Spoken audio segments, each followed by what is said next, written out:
See, the first thing is do not compare your cycles with your friend or your neighbor. देखिए ये जो hormonal balance है ये आपके साइकिल्स को नियमित करती है. We should not wait for menopause. साल में एक बार आप जरूर अपना चेकअप कराइए क्योंकि ये जो टायर्डनेस है, इरिटेबिलिटी, हो सकता है आपका हीमोग्लोबिन कम, हो सकता है शुगर तो नहीं आ रही आपको, ब्लड प्रेशर बढ़ रहा हो, तो there can be so many other things other than your menopause. नमस्कार, मैं Rimi. Welcome to happy health podcast. आज हमारे साथ जुड़ी हैं डॉक्टर सत्यमवदा पांडे मैम, जो कि इटर्नल हॉस्पिटल सांगानेर में एक senior gynaecologist and obstetric surgeon है। लैप्रोस्कोपिक सर्जरी में ये स्पेशलिस्ट है and also a specialist in high risk surgery pregnancies with a rich experience of more than 25 years। Welcome ma'am. Thank you, Rimin. Ma'am आज हम बात करेंगे basically common जो भी फीमेल प्रॉब्लम्स है उनके बारे में। तो कॉमन फीमेल्स प्रॉब्लम में मैम सबसे ज़्यादा जो हम फीमेल्स फेस करते हैं वो है मेंस्ट्रुअल साइकिल की इरेगुलरिटीज़। तो अगर प्लीज़ मैम इसके बारे में आप हमें कुछ बताएं। मेंस्ट्रुअल साइकिल रेगुलरिटी कोई भी लड़की जब से मिनार्की हो जाती है उसकी या पीरियड स्टार्ट हो जाता है और till she keeps having cycles जो कि हम मेनोपॉज कहते हैं, तब तक कभी ना कभी ज़रूर होती हैं। और क्योंकि ये डेली रूटीन को डिस्टर्ब करती हैं इसलिए काफ़ी पेशेंट्स हमारे पास आते हैं इन सब के ट्रीटमेंट के लिए, परामर्श के लिए। बहुत सारी ऐसे मिसकंसेप्शंस हैं कि कब हमको आना चाहिए और कब ये वेरिएशंस नॉर्मल हैं। आज मैं इसी पर बात करूँगी। और इटर्नल हॉस्पिटल सांगानेर का हमेशा से उद्देश्य रहा है कि स्वस्थ महिला स्वस्थ समाज, और इसी के लिए आज हम इस पर चर्चा करेंगे। तो इसमें मैं ये ज़रूर बताना चाहूँगी आपको कि साइकिल्स जो लड़कियों में स्टार्ट होती है, यूजुअली जो एज हम मानते हैं कि 14-15 साल की एज में स्टार्ट हो जाते हैं, पर अगर किसी का जो साइकिल है, मासिक चक्र, ये 9 साल के भी बाद होता है तो वो थोड़ा सा पहले है, पर फिर भी आज के हिसाब से ये नॉर्मल है। पीरियड जब शुरुआत होती है तो पहले 1 या 2 साल, ये 1.5 महीने 2 महीने से लेकर 6 महीने में भी आ सकता है, पर वो भी एब्सोल्युटली नॉर्मल है जब तक ये जो लड़की है उसकी जो स्कूल की एक्टिविटीज़ हैं, उसकी जो घर में खेल कूद की एक्टिविटीज़ उसको डिस्टर्ब नहीं कर रहा है, वो अनीमिक या खून की कमी उसको नहीं हो रही है, तब हम इसको सिर्फ मॉनिटर करते हैं। लेकिन अगर इस वक्त तक अगर आपने अपनी बेटी का एक भी चेकअप नहीं कराया है तो एक बार एक बेसलाइन एवेल्यूएशन ज़रूर होना चाहिए। इसके आगे बढ़ें तो होता है हमारी रिप्रोडक्टिव एज ग्रुप, जो कि हम मानते हैं कि ऑलमोस्ट 19 टू आपका 35 तक है। इसमें आपके साइकिल स्टेबल हो जाने चाहिए, मतलब ये एक interval of 24 to 30 to 40 days में आए और 5 से 7 दिन में आकर बंद हो जाए। बहुत सिवियर पेन ना हो, बहुत हैवी ब्लीडिंग ना हो, बहुत कम भी ना हो कि सिर्फ 1 दिन में ही ख़त्म हो जाए। ये पैटर्न अगर आपका आता रहा है तो ये नॉर्मल पैटर्न है और इसको आप फॉलो कर सकते हैं। मैम इसमें ऐसा कुछ है क्या कि जॉब स्ट्रेस हो गया या कुछ एग्ज़ाम्स हैं इस पीरियड में स्ट्रेस की वजह से, या ओवर ईटिंग, या ऐसा कुछ है क्या कि जिसकी वजह से साइकिल्स में कोई भी चेंजेस या ऐसा हो सकता है? बिल्कुल सही है रिमी। ये देखिए ये जो हार्मोनल बैलेंस है ये ही आपके साइकिल्स को नियमित करती है। तो जो भी आपकी चीज़ें हैं जो कि आपको स्ट्रेस दे रही है, स्पेशली मेंटल स्ट्रेस जो है, कोई नया वर्क प्लेस है, आपने लड़की ने हॉस्टल में शिफ्ट कर दिया, एग्ज़ाम्स हैं, लगातार बैठने वाला काम है जिसमें उसको वेट गेन हो गया, ये सब आपके साइकिल्स को इरेगुलर बना सकते हैं, पर ये यूजुअली टेम्परेरी रहते हैं। तो अगर कोई भी आती है हमारे पास तो और हमें लगता है कि इन सब सिचुएशंस में है वो, तो usually we wait and watch for 2 to 3 months। लेकिन अगर 3 महीने के बाद भी ये पैटर्न वही रह रहा है, इरेगुलरिटी है, तब उसको हम ट्रीटमेंट एडवाइस करते हैं। मैम मैं कैसे समझूँ, या मतलब फीमेल्स कैसे समझे कि हमें कब डॉक्टर के पास जाना है if I am facing these irregularity in cycles? See the first thing is do not compare your cycles with your friend और योर नेबर। किसी का पीरियड हो सकता है 24-24 दिन में आ रहा है और किसी का 35 दिन में आ रहा है, पर आपका पैटर्न सेट है। अगर आपका 24-24 दिन में आ रहा है और अचानक आपको लगा कि 2 महीने मिस हो गया, तो maybe you can wait for another cycle. अगर आपका अगला साइकिल ठीक आ गया और ठीक चलता रहा तो then it's well and fine. पर अगर आपको हर 3 महीने तक या 3 साइकिल्स आपके ऐसे बिगड़ रहे हैं, तो फिर हो सकता है कुछ अंडरलाइंग हार्मोनल डिसऑर्डर है, जिसके लिए आपको एक इवैल्यूएशन की ज़रूरत है। ओके मैम, काफ़ी बार हम सुनते हैं कि सिस्ट के बारे में, लाइक सिस्ट अभी बहुत कॉमन हो गया है, तो सिस्ट क्या है, या मतलब what are the different types of cyst, या ऐसा कुछ है कि सिस्ट अगर डिटेक्ट हुआ है या सिस्ट है तो सिर्फ सर्जरी ही विकल्प है? देखिए, सिस्ट मतलब अगर मैं सिस्ट के बारे में कहूँ तो ये ओवेरियन सिस्ट की हम बात करें, मतलब जो अंडेदानी है उसमें पानी की गांठ है। तो यूजुअली देखिए, जब भी जो मासिक चक्र चलता है उसमें पीरियड के 14 से 16वें दिन के बीच में अंडा काफ़ी बड़ा हो जाता है और वो फूटता है, और जब फूटता है तो साथ में थोड़ा सा पानी भी निकलता है जो कि जनरली एब्जॉर्ब हो जाता है। पर कभी कभी इस ओवुलेशन के साइकिल में जो पानी इकट्ठा हो जाता है सिस्ट के, वो सिस्ट बना देता है। और ये सिस्ट अगर मैं अल्ट्रासाउंड करूँगी 100 महिलाओं की, तो मुझे लगता है कि 50 से 55 फीमेल्स में मुझे अल्ट्रासाउंड में सिस्ट मिलेगी।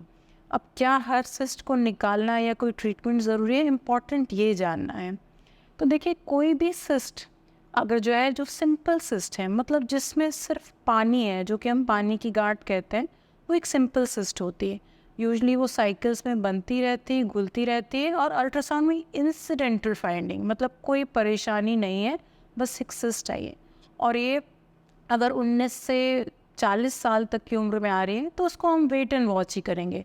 अगर पेशेंट को कोई भी परेशानी नहीं तो हम कहेंगे आप 6 महीने बाद आइए, हम एक बार आपको देख लेंगे। अगर साथ में कोई मुझे इन्फेक्शन दिखा या उसके साइकिल से रेगुलर हो रहे हैं, 1.5 2 महीने में आ रहे हैं, तो उसके साथ में मैं कोई ट्रीटमेंट दूंगी जिससे साइकिल भी रेगुलर हो जाए और गांठ भी डिक्रीज़ हो जाए। ठीक, यूजुअली ये सबसाइड कर जाती हैं। अगर ये सिस्ट बढ़ गई, जैसे अगली बार मैंने देखा तो वो 6 सेंटीमीटर 8 सेंटीमीटर की हो गई, या काफ़ी समय से 6 8 महीने 1 साल से लगातार है, तो उसमें एक रिस्क होता है टॉर्शन। टॉर्शन मतलब जैसे एक गुब्बारा है, उसमें जो रस्सी होती है अगर आप हवा में पकड़ें तो वैसे ऐसे ट्विस्ट हो जाता है। इसी तरह जो अंडेदानी है वो यूट्रस में एक पतली सी डोर से कनेक्टेड है, तो जब उसमें पानी भर जाता है तो वो गुब्बारे की तरह हो जाती है, और वो भी अपने में ऐसे ट्विस्ट हो जाती है, क्योंकि आतें बगल में हैं, वो चलती रहती हैं। इसमें दिक्कत क्या है, इसमें जो ब्लड सप्लाई होता है ओवरी को, वो कॉम्प्रोमाइज़ होता है। अगर आप किसी चीज़ को ऐसे स्क्वीज़ कर देंगे तो वहाँ पर ब्लड सप्लाई कॉम्प्रोमाइज़ हो जाएगी, कम हो जाएगी, और इसमें ओवरी को नुकसान हो जाता है। और इसको मरीज़ को कैसे पता चलेगा कि मुझे ये तो नहीं है, इसमें वो उसको एपिसोड्स आएंगे बिल्कुल क्रैम्पिंग, मरोड़ वाले दर्द के साथ में नौजिया, उल्टी जैसा मन होगा, एपिसोडिक होगा, 1 2 दिन होगा, फिर हो सकता है ठीक हो जाएगा, फिर हो सकता है 3 4 महीने बाद आए, फिर वो ठीक हो जाए। तो अगर ऐसे एपिसोड्स आपको आ रहे हैं, और स्पेशली अगर आपकी ओवेरियन सिस्ट की हिस्ट्री है, तो आपको ज़रूर डॉक्टर के पास जाना चाहिए एक एवैल्यूएशन के लिए। मैम वो स्पैन ऑफ टाइम मतलब कैसा होगा जो मैं डॉक्टर्स के पास जाऊंगी? सो अगर कभी भी आपको ऐसा एक्यूट इवेंट आए तो आपको तुरंत ही जाना चाहिए, क्योंकि अगर ऐसे स्पैन्स कई आए तो जब तक हम डॉक्टर के पास पहुंचते हैं कभी कभी ओवरी को नुकसान हो जाता है, ब्लड सप्लाई रुक सकती है। तो prompt evaluation is always good. Okay ma'am, ये आपने टॉर्शन बताया जो ओवरीज में होते हैं, और क्या हो सकती है ओवरीज में? देखिए, ये तो सिंपल सिस्ट हुई। अब दूसरी जो एक सिस्ट है वो होती है डर्मोइड। डर्मोइड मतलब जो एंड वो जो सिस्ट है उसके अंदर बाल, चर्बी यानी फैट, दांत, ये ऐसी सिस्ट भी होती है जिसको हम डर्मोइड कहते हैं। ये अपने आप कभी नहीं घुलती हैं और इसको हमको निकालना ही पड़ता है।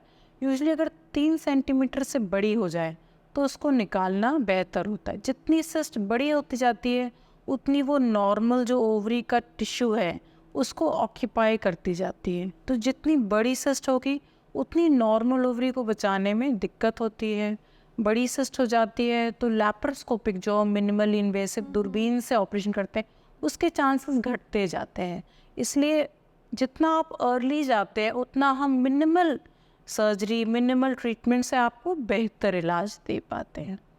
मैम इन सिस्ट के साथ या ऐसे बीमारियों के साथ has it got any connection with you know marriage then having kids, इसका कुछ कनेक्शंस होता है क्या? देखिए मैरिज तो मुझे लग रहा है कि सबकी ही लेट होने लगी है, क्योंकि females are now studying well, they are career oriented. पर फिर भी एक लेवल होता है, जैसे after 30 you should start counting, क्योंकि 30 के बाद थोड़ा से आपके ओवरीज में जो एग्स हैं, रिजर्व एग्स, उसको हम लोग ओवेरियन रिजर्व कहते हैं, वो थोड़ा थोड़ा कम होने लगता है। And more than 35 there is a drastic fall. तो please do not get that late. But कुछ पेशेंट्स में हम लोग कहते हैं कि आप जल्दी कंसीव करें, जैसे कि किसी को पॉलीसिस्टिक ओवरीज हैं, उसमें क्या होता है कि आपका हर मंथ ओवुलेशन नहीं होता है। तो एक नॉर्मल महिला को 1 साल में 12 बार चांस मिलता है कंसीव करने का, पर पॉलीसिस्टिक ओवरीज में क्योंकि आप ओवुलेशन ही आपका कम होता है, 2 महीने 3 महीने 4 महीने में होता है, तो इसलिए आपके चांसेस ऑफ प्रेगनेंसी कम होते जाते हैं ऐसे लड़कियों को। दूसरा, अगर आपको एंडोमेट्रियोसिस डायग्नोज हुआ है, एंडोमेट्रियोसिस एक बीमारी है जिसमें कि ओवरी एंडोमेट्रियम जो बच्चेदानी के अंदर की परत होती है, उसके पैचेस आपके पेल्विक कैविटी मतलब आंतों के अगल बगल, ओवरीज और ट्यूब्स के अगल बगल होता है, तो उसमें चिपकने की संभावना होती है। तो जैसे जैसे समय बढ़ता है ये चिपकने की संभावना बढ़ती जाती है और आपकी प्रेगनेंसी के चांसेस कम होते जाते हैं। ऑल्सो आजकल हम 27-28 साल की लड़कियों में भी देख रहे हैं जो हमारे पास आए हैं, newly married, trying to conceive, और फिर भी प्रॉब्लम्स हो रही हैं। तो उसमें इनहेरेंट मतलब अपने आप ही बिना किसी सर्जरी, बिना किसी बीमारी के भी ओवेरियन रिजर्व कम है। शायद ये स्ट्रेस है या पोल्यूशन है, जो भी चीज़ें हैं, उसमें कुछ टेस्ट होते हैं जो कि हम कराते हैं, और अगर उनकी वैल्यू बहुत ही कम आई, आपने शायद कभी AMHV वर्ड सुना होगा, ये एक ब्लड टेस्ट है Yes. जो कि ओवेरियन रिजर्व, मुलेरियन हॉर्मोन। हाँ, एंटी मुलेरियन हार्मोन, जो कि हमें ओवेरियन रिजर्व का आइडिया देता है। अगर वो बहुत कम है तो you should start planning early. Okay हम ये एंडोमेट्रोसिस अभी बहुत ही कॉमन हो गया है। बॉलीवुड सेलिब्रिटीज़ में भी शायद कटरीना कैफ, शमिता शेट्टी, इनका हमने सुना है। तो has it got anything to do with the like career में? आजकल जैसे आपने कहा कि सब करियर रिस्ट्रिक्ट हो गए हैं, हम लोग तो लेट मैरिज कर रहे हैं, तो ऐसा कुछ उपाय है कि ये प्रॉब्लम्स है उसके बावजूद भी थोड़ा लेट मैरिज हुआ है, still there is a hope that I can be a mother? मुझे लग रहा है कि एंडोमेट्रियोसिस हम लोग ज़्यादा इसलिए जान रहे हैं क्योंकि we are diagnosing it well and diagnosing it early. तो अगर कोई भी लड़की है जिसने अभी साइकिल स्टार्ट किए, may be in 3 years 4 years, और जिसको बहुत ही पेनफुल साइकिल्स होते हैं और जो कि हम लोग एक्सपेक्ट कम करते हैं, और वो पेन ऐसा होता है कि जो आपको साइकिल के पहले चालू होता है, साइकिल्स के दौरान तो होता ही है, पर उसके बाद भी 7-10 days, मतलब पीरियड में आपको 20 दिन you are suffering from pain. तो ये बहुत इंपॉर्टेंट इंडिकेटर होता है कि कहीं एंडोमेट्रियोसिस का शुरुआत तो नहीं हो रही है, और ऐसी लड़कियों की इवैल्यूएशन बहुत ज़रूरी है। ऑल्दो हमारे पास बहुत अच्छे टेस्ट नहीं हैं एंडोमेट्रियोसिस को इवैल्यूएट करने के लिए, उसका जो गोल्ड स्टैंडर्ड होता है वो होता है लैप्रोस्कोपी। लैप्रोस्कोपी में अंदर जाकर देखें और साथ में एक टिश्यू निकालें, पर यंग गर्ल्स में यूजुअली हम अवॉइड करते हैं। पर एक ultrasound is a must. Ultrasound में अगर कोई गांठ आती है, और जो कि हम खून की गांठ कहते हैं, वो अगर ऐसे दिखती है तो उसको हमको फॉलो करना रहता है, और अगर बड़ी है तो उसको ऑपरेट करके निकालना भी पड़ेगा। ये क्रॉनिक डिसऑर्डर है, मतलब ये होता रहेगा। इसको क्योर करना is not possible, but we can control it. So when we come to know कि अगर आप में से किसी भी को भी एंडोमेट्रियोसिस है, या यंग गर्ल है जिसको एंडोमेट्रियोसिस हमने क्लिनिकली डायग्नोस किया है, सिम्टोमेटिक रिलीफ है उसको हमारे ट्रीटमेंट से, उसको हम लोग क्रॉनिक सप्रेशन देते हैं, ताकि जब तक वो प्लान करने का सोचे तब तक हम इसका स्प्रेड कंट्रोल कर सकें। But still these girls should plan in time, should plan pregnancy with in time. Ma'am ये हाई रिस्क प्रेगनेंसी जो होते हैं, या फिर अगर लाइक इफ समवन हाई, आप बोल रहे हैं कि हमें जल्दी प्लान करना चाहिए, बट ऐसे पॉसिबिलिटीज़ नहीं हुआ, तो मैम एग फ्रीजिंग वगैरह भी अभी कुछ ऐसे टर्म्स हम सुन रहे हैं जो बहुत कॉमन है। देखिए, एग फ्रीजिंग इज़ गुड, है ना, especially when you think that you want be planning pregnancy soon, but it is still costly, है ना। हमारे देश में अभी भी कॉस्टली है, इसको क्रायो फ्रीजिंग कहते हैं। बहुत कम एग्स निकाल कर फ्रीज करते हैं, तो ये एक मेथड हो सकता है। और ये यूजुअली उन लोगों के लिए बेहतर है जिसमें उनको लग रहा है कि maybe they are going to have some treatment for cancer. मतलब मान लीजिए किसी को कैंसर डायग्नोज हुआ, उसको कोई थेरेपी में जा रहे हैं, तो वो प्लान कर सकते हैं। या फिर जो girls really they want to plan quite late, they can go for cryo freezing, but it can not be a treatment for common man. ये अभी भी कॉस्टली है, इसलिए मुझे लगता है कि we will keep undergoing career competitions, test throughout our life. तो ये वर्क लाइफ बैलेंस करना ज़रूरी है। मैम, एक और बहुत ही कॉमन टर्म्स जो हम सुन रहे हैं अभी, लाइक यूट्रस में गांठ या बच्चेदानी में गांठ, तो इसके बारे में अगर आप थोड़ा सा बताएं कि ओवरीज को तो चलो हम ध्यान रख रहे हैं, अब what should we do for our uterus? See uterus usually दो तरह के गांठें हम लोग देखते हैं यूट्रस में। एक है फाइब्रॉइड, जो कि काफ़ी लोगों ने सुना है इसके बारे में, और दूसरा है एडिनोमायोसिस। एडिनोमायोसिस में क्या होता है कि जो यूट्रस की वॉल होती है उसमें कुछ बदलाव आते हैं। यूजुअली हम लोग ये 40 के बाद ज़्यादा देखते हैं, और अब हम लोग इसलिए इसको ज़्यादा देख रहे हैं क्योंकि now girls are planning their pregnancy around 38-39, तो वो उसके अर्ली चेंजेस के साथ आते हैं।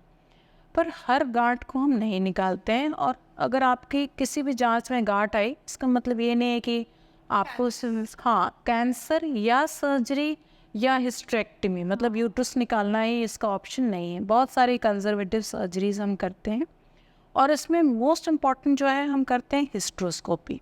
हिस्ट्रोस्कोपी मतलब यूट्रस के अंदर हम एक दूरबीन से जाएंगे, आपको बाहर कोई कट, कोई चीरा कुछ भी नहीं होता है, और जो भी फाइब्रॉइड है, स्पेशली जो यूट्रस का घर है, कैविटी, वो इम्पॉर्टेंट है, क्योंकि अगर कोई फाइब्रॉइड अंदर है तो वो आपकी नॉर्मल प्रेगनेंसी को बाहर होने से रोकता है।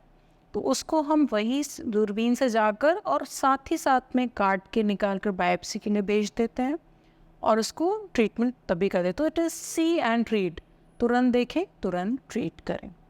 इसके अलावा यूट्रस का साइज़, आपका एज और आपको क्या परेशानी है, इस पर डिपेंड करता है कि कोई भी फाइब्रॉइड को ट्रीटमेंट की ज़रूरत है कि नहीं।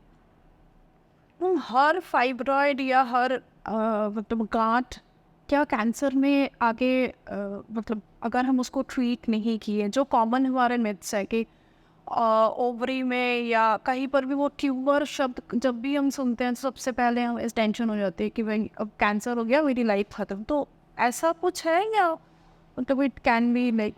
देखिए, ऐसा है कि जो फाइब्रॉइड है it is a benign monoclonal tumour. मतलब बिनाइन मतलब जो कैंसरस नहीं है यूजुअली, सामान्यतः, और मोनोक्लोनल मतलब एक ही तरह के सेल बार बार रिप्लिकेट कर रहे हैं। जो बच्चेदानी की जो वॉल है, जो मसल है, उसी के कुछ कण होते हैं, वो बार बार रेप्लिकेट करके गांठ बना लेते हैं। कई सारी जो गांठें होती हैं वो इतनी छोटी होती हैं जैसे आपके चेहरे पर एक पिंपल की तरह, उस तरह की होती हैं। तो यूजुअली जब छोटी होती हैं, जैसे 3 से 4 सेंटीमीटर है, तब तक हम लोग यूजुअली अवॉइड करते हैं, जब तक आपको वो बच्चेदानी के घर के अंदर नहीं, कैविटी के अंदर नहीं है, आपको परेशानी नहीं कर रही है। वंस इट क्रॉसेस 5 सेंटीमीटर, तब उसको हम वॉचफुल रहते हैं, क्योंकि रैपिड रेट ऑफ ग्रोथ, जल्दी उसकी बढ़त, या उसमें सोनोग्राफी में उसके जो ब्लड सप्लाई, खून का प्रवाह का बदलाना, ये बदलना, ये सब क्राइटेरिया होते हैं जिसमें हम लोग कहते हैं कि ये जो फाइब्रॉइड है, ये आगे अगर फॉलो नहीं किया गया या उसको आपने निगलेक्ट कर दिया, तो that can turn into cancer, but it is still as low as less than 1%। That's really a very good news. Ma'am, एक और जो चीज़ मैं आपसे पूछना चाहती हूँ कि क्या कुछ वैक्सीन्स वगैरह हैं, जो एडल्ट वैक्सीन्स हैं, जो हमें तो प्रोटेक्ट कर सकते हैं? ऐसा कुछ अगर है जो हमें लेना चाहिए या हमें मे बी हेल्प कर सकती हैं, जो भी कैंसर्स बहुत ही कॉमन हो गए हैं, इनसे बचने के लिए? पहले Indian government was very much into vaccination of children.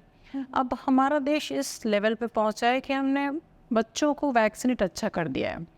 But now comes the role of adult female vaccination, मतलब 16 साल के बाद की लड़कियों में हमको क्या क्या वैक्सीनेशन चाहिए। मोस्ट इम्पॉर्टेंट जो है वो है cervical cancer vaccination. Cervical cancer एकमात्र ऐसा कैंसर है जिसके अगेंस्ट हमारे पास vaccine available, very effective, very well studied. विदेशों में इसमें हज़ारों में आंकड़े हैं जो कि बता रहे हैं कि इससे सच में प्रिवेंशन है। तो अगर मैं इसको बात करूँ कि कौन सी एज से देना चाहिए, तो it can start as early as 9 years. 9 से 15 साल की लड़कियों को, सिर्फ लड़कियों को ही नहीं लड़कों को भी, दोनों को वैक्सीन देना चाहिए सर्वाइकल कैंसर की। और ये 15 साल के पहले 2 डोज होता है, 15 से 26 साल में 3 डोजेस, और 26 से 45 साल में हम उन लोग को देते हैं जो कि कैंडिडेट्स हैं जिनको रियली रिक्वायर्ड है। इसके अलावा एक है रुबेला वैक्सीनेशन, जिसको हम MMR के से भी जानते हैं, और यूजुअली अब इसको हम देते हैं सब को 9 महीने में। पर कुछ लोग जैसे मिस कर जाते हैं, उनको रुबेला वैक्सीनेशन ज़रूरी है। ये हम हर प्रेग्नेंट लेडी अगर अर्ली प्रेगनेंसी में आती है तो, और यदि वो हमारे पास प्रेगनेंसी प्लानिंग के पहले आ जाए तब हम एक रुबेला टेस्ट कराते हैं। उससे हमको पता चलता है कि इनके शरीर में रुबेला की इम्यूनिटी है कि नहीं, और नहीं है तो हम उनको वैक्सीनेट करते हैं। ये ड्यूरिंग प्रेगनेंसी कुछ इम्पॉर्टेंट जो बच्चे में गड़बड़ी हो सकती है उनसे प्रिवेंशन करती है। अब आई प्रेगनेंसी के बाद, तो प्रेगनेंसी में टेटनस वैक्सीनेशन, जो कि अब हम लोग टेटनस और डिप्थीरिया TD वैक के नाम से जानते हैं, उसको हम देते हैं। 2 डोजेस ज़रूरी हैं। और इसके अलावा जो हम दे सकते हैं वो है आपका इन्फ्लुएंज़ा वैक्सीन है, हेपेटाइटिस B वैक्सीन है, आपका Tdap या बूस्ट्रिक्स के नाम से आता है, ये भी हम प्रेगनेंसी में सेफली दे सकते हैं। मैम, जैसे कि अगर फैमिली हिस्ट्री हो for cancer, like if I talk about my family, there are histories of आपके सर्वाइकल कैंसर का भी है, ब्रेस्ट कैंसर का भी है। तो हिस्ट्रीज अगर फैमिली में हो, and at that point of time, like my elder sister is not yet vaccinated, since I am a part of healthcare, तो मैंने ये सर्वाइकल कैंसर वाली वैक्सीन ले ली, but she is now almost going to be I think 42-43, but she has not yet been vaccinated.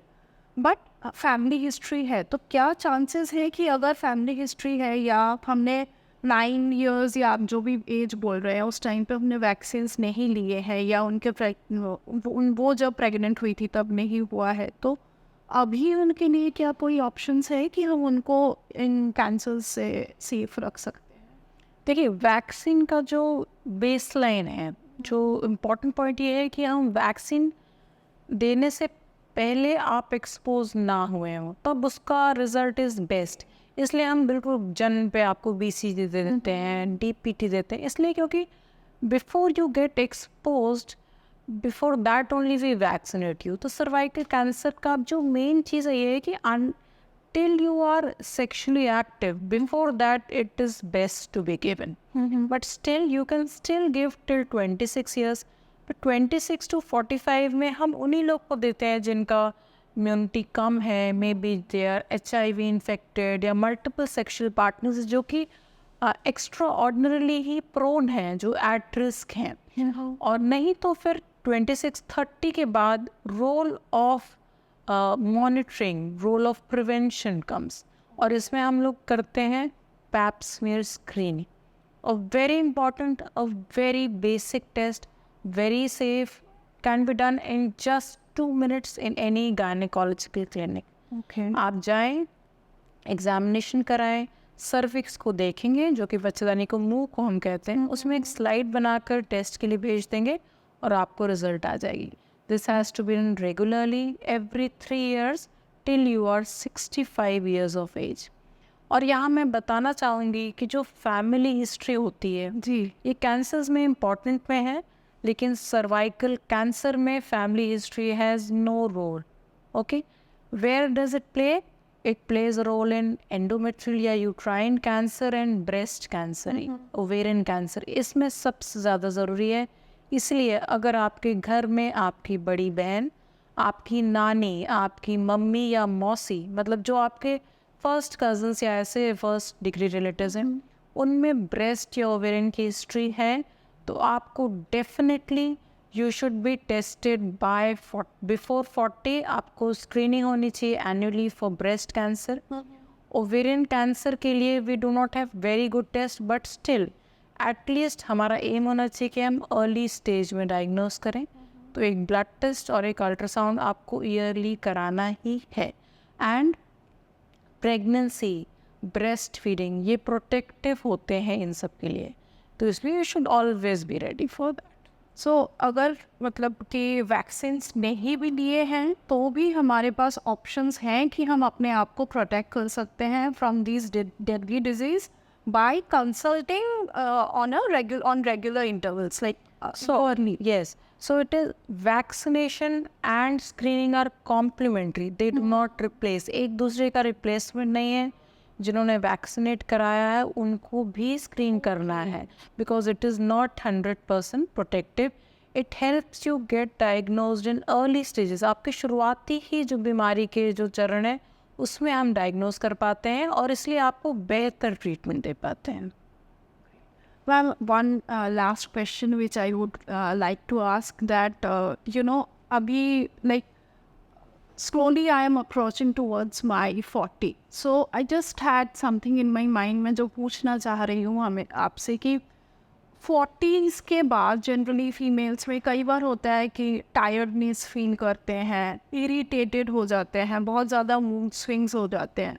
तो is it a sign of menopause या when should I consult a doctor, या exact menopause के लिए क्या करना चाहिए? देखिए, a very relevant question for me because 40s is the age when your kids grow up, they are in their 11th, 12th, you are being promoted, your parents are old, so you have lots of responsibilities, ठीक है. तो हमें अपने लिए समय कम मिलता है और मैं इससे बहुत रिलेट कर सकती हूँ because we have the same age. तो ये है कि we should not wait for menopause. साल में एक बार आप ज़रूर अपना चेकअप कराइए, क्योंकि ये जो टायर्डनेस है, इरिटेबिलिटी, हो सकता है आपका हीमोग्लोबिन कम हो सकता है शुगर तो नहीं आ रही है आपको, ब्लड प्रेशर बढ़ रहा हो, तो there can be so many other things other than your menopause. पर अगर मेनोपॉज की बात करें तो हमारे इंडियन फीमेल्स का जो एज है वो हम 46 मानते हैं, 46. तो 46 till 50 is the normal age of menopause. अगर आप 45 के पहले हो जाते हैं, आपका मेनोपॉज होता है, तो ये आपका अर्ली है. और अगर 40 के पहले आपके पीरियड आने बंद हो गए तो ये प्री मैच्योर है. तो जिस तरह किसी भी प्री मैच्योर बच्चे की बहुत देखभाल करनी पड़ती है, इंक्यूबेटर में रखते हैं, इसीलिए अगर आपके 40 के पहले आपका पीरियड बंद हुआ है और मेनोपॉज हुआ है तो आपके अपने स्वास्थ्य के लिए बहुत ही सतर्क और जागरूक रहना पड़ेगा. बहुत सिंपल सी चीज़ें हैं. अगर आपके कुछ ऐसे सिम्टम्स हैं जैसे बार बार यूरिन इन्फेक्शन, स्पेशली जब आप ट्रैवल करें, आपने कोई व्रत रखा है, पानी कम पिया हो, उस जगह पे आपको ड्राइनेस हो, इरिटेबिलिटी, आप छोटे छोटे कामों में चिढ़ते हों, बहुत जल्दी थकान, और थकान ऐसे कि सुबह उठते ही आपको लगे कि मुझे थकान हो रही है, तो दीज आर सम साइंस, और जो कि लगातार बने रहें कि आपको मेनोपॉज तो नहीं है. स्पेशली उन फीमेल्स में अगर आपकी फैमिली हिस्ट्री है, अगर आपकी माँ का 42-43, बड़ी बहन का इसी एज में गया है, तो यू आर वेरी लाइकली कि आपको भी हो सकता हो. तो इसलिए इसके लिए बहुत कुछ काम आपको नहीं करना है. आप डॉक्टर के पास आएँ, आपको इवैल्यूएट करेंगे. और ऐसा नहीं कि मेनोपॉज, पेरी मेनोपॉज में भी हम हार्मोन रिप्लेसमेंट देते हैं और इससे आपको जो भी ये प्रॉब्लम्स हैं वो आपकी ठीक होते हैं. और सोचने वाली बात यह है कि ये चीज़ें तो आपको दिख रही हैं. There are so many things that are not being diagnosed, जैसे कि आपकी हड्डियाँ कमज़ोर हो रही हैं. अगर पहले मेनोपॉज हो गया, आपको हार्ट अटैक का रिस्क, जो कि हम लोग कहते हैं हार्ट अटैक आया, वो बढ़ता है. अल्जाइमर्स, समय से पहले आपकी याददाश्त कमज़ोर होने लगी, इनका रिस्क आपका बढ़ता है. इसलिए you should have a menopause in time. समय से मेनोपॉज हो आपका, उससे पहले अगर आपको लग रहा है कि आपको लक्ष्य, तो आप डॉक्टर को प्लीज़ दिखाएं। आज हमारे साथ जुड़ी थी डॉक्टर सत्यमवदा पांडे, जिन्होंने हमें बताया बहुत सारे कॉमन फीमेल प्रॉब्लम्स के बारे में। हम बहुत सारे मिथ्स एंड फैक्ट्स के बारे में आज हम अवेयर हुए। ऐसे ही इंफॉर्मेशंस के लिए हमारे साथ जुड़े रहे हैप्पी हेल्थ पॉडकास्ट में। Thank you.